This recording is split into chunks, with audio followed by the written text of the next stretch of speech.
The Siege of Alexandria. Among the collection of writings attributed to Julius Caesar are his descriptions of the Siege of Alexandria, the Gallic Wars, and the commentaries on the Civil War. These archives contain information on different campaigns, the Wars of Alexandria, Africa, and Spain. Each of them recounts Caesar's military activity from 58 BCE to 45 BCE. Though Caesar's documents remain a main source of information, it's important to note that the perspective is limited. It is necessary for other historical documents to be taken into consideration to provide a better understanding of events. The Siege of Alexandria closely relays the events of the Civil War that led up to the event and describes how Caesar was besieged in the palace of the Ptolemies. Other ancient authors have left equally valuable and sometimes contradictory information. In the events leading up to the Siege of Alexandria, Cleopatra VII and her brother were fighting over control of Egypt. Young King Ptolemy XIII's regent, Pothinus, had firm control over the young pharaoh, and an outmaneuvered Cleopatra soon went into hiding. This set the stage for Pompey's arrival in Alexandria. Having lost his battle against Caesar in 48 BCE, the Roman general turned to his allies, the Egyptians, for safe harbor. But on the advice of Pothinus, Ptolemy XIII had Pompey assassinated in the hopes of earning Caesar's favor. This would turn out to be a most unfortunate decision. Upon his arrival in Alexandria, Caesar was presented with Pompey's head. The sight of a Roman murdered by Egyptians did not sit well with him. Caesar made his displeasure clear, ordering the return of Cleopatra, and for the siblings to resolve their differences and resume their co-rule of Egypt, as per the will of their father. Neither Pothinus nor Ptolemy XIII wished to accede to this demand. While doing his best to aggravate Caesar, Pothinus secretly plotted against the Roman ruler and sent word for Egyptian general Achilles to bring his 20,000 men to fight on his behalf. While Pothinus plotted against Caesar, Cleopatra made a bold move. There are various descriptions of the encounter between Caesar and Cleopatra. One report states that she snuck into the palace alone at night. Another account claims she was accompanied by an ally and was brought inside the palace wrapped in a carpet bag. Though exactly what happened at this fateful meeting is up for debate, what is known is that Cleopatra met with Caesar and earned his approval. Pothinus and Ptolemy XIII were most vexed with this turn of events. With Cleopatra finally present, Caesar chose to act as mediator between the siblings in the hopes of a peaceful resolution. It did not take long for things to sour. During a banquet given to celebrate the reconciliation, there was an assassination attempt on Caesar. It was the Roman leader's own barber who thwarted the attack.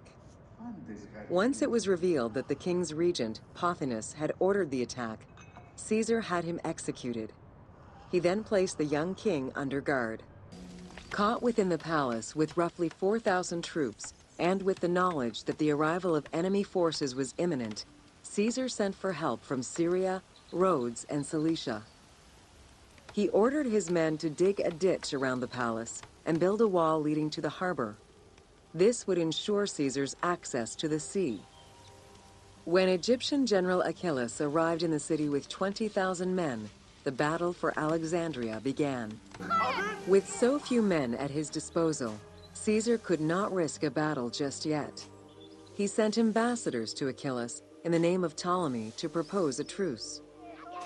Knowing that the orders did not come from the young king, and angered by the pharaoh's imprisonment, Achilles had the messengers assassinated. With Caesar confined within the palace, Achilles positioned his troops around the city. Skirmishes broke out throughout the streets of Alexandria and went on for several days and nights. Though they were outnumbered, Caesar's men were able to hold the enemy back. This prompted Achilles' next move: capture the Roman fleet stationed in the harbor. Although the palace offered protection, losing the port meant the end of help and supplies. Caesar knew he had to protect the fleet. While he and his troops succeeded in regaining control of the port, he knew it would be impossible to sustain. Caesar ordered the burning of the ships. With passage back to the palace closed off, he headed for the lighthouse of Alexandria. Fighting their way through the Egyptian troops, Caesar and his men eventually reached Pharos Island. There, they took refuge within the lighthouse. With easy access to the open sea, Caesar was able to send messages to his allies requesting reinforcements and more supplies. The island fort also allowed him to control access to the harbor by relying on the chains used by the Egyptians to control ship traffic to and from Alexandria's docks. The exact chronology of events during the war in Alexandria remain imprecise. Conflicting accounts raise questions as to when, and even if, the Great Library of Alexandria was burned down at all. One account states that during the fighting, docks and warehouses were burned, and this was the fire that spread to the library. In another account, when Achilles cut off the harbor, Caesar had to leave the safety of the palace to defend his ships. As the enemies battled across the port, their arsenals set ships ablaze, and this destruction spread to the library.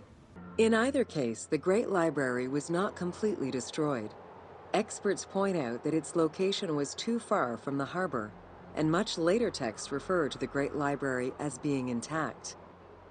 Warehouses near the harbor contained manuscript copies awaiting export, and it is more likely that these documents were destroyed than the Great Library itself.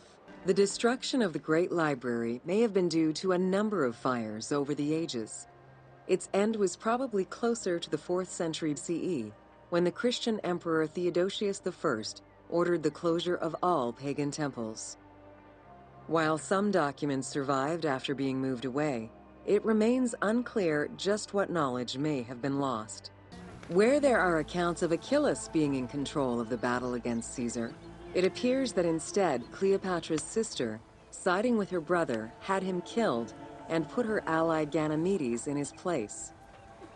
Ganymedes proved a valuable tactician for the Egyptian side. It was his idea to cut Caesar's access to the harbor, thus trapping Caesar at the palace. During the time of Ptolemy I, canals had been dug throughout Alexandria to provide fresh water. Ganymedes had his men take control of these canals. After isolating their own water supply, he had his men pour salt water into the canals and cisterns that led to Caesar's camp. Panic erupted in Caesar's men. They wouldn't last long without fresh water. Recognizing that the porous limestone could help them, Caesar and his men dug wells to restore their water supply. Days later, the 37th Legion, comprised of Pompey's soldiers, arrived by ship.